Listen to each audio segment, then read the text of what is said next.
Nimeta 3 vabandust, mida müügimees öelda ei tohiks. Kas te ise ei saa kuidagi või? Ma ei viitsi praegu. See viimane oli tegelikult jumala hea asi, mida müügimees öelda ei tohi.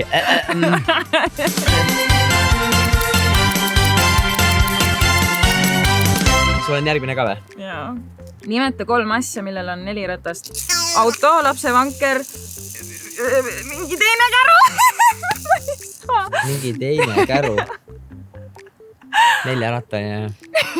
Ratastoolil on 4 ratast näiteks. No proovi ise.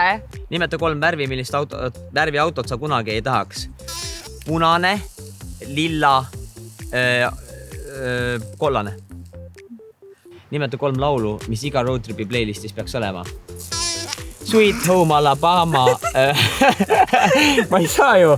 Sellepärast, et see puksu hääl. Ma annan sulle veel aega. No. Sweet Home Alabama. Mati Nuudalt kindlasti midagi. Ma lähen koju eespäev. Selle lauluga on see, et kui koolis seda kunagi laulis koor, siis ma mõtlesin, et mis lugu see on? Sekore on kerge. Seal on ju sekore on kerge, on ju. Aga mina mõtlesin, mis see annab. Sekore on kerge. Nimeta 3 värvi, millist värvi autot sa kunagi ei tahaks. Neonroheline, siis ei tule praegu ühtegi. Nimeta 3 tuntud inimest, kes on ise endana Alo osadest läbi käinud. Erki Nool, Tanel Padar ja Nöpp. Ma oleks võinud veel nimetada. Nimeta 3 vabandust, mida müügimees ei tohiks kunagi öelda kliendile.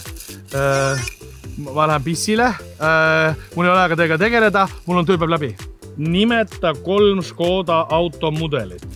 Kodiaq, Octavia, Superb. Vaata, kus läheb aeg. Nimeta 3 hobi, mida Alo võiks tulevikus proovida. Lastehoiu avamine, koerte jalutaja ja jalkatreener. Isegi sai. Nimeta 3 tuntud inimest, kes on iseendana Alo osadest läbi käinud.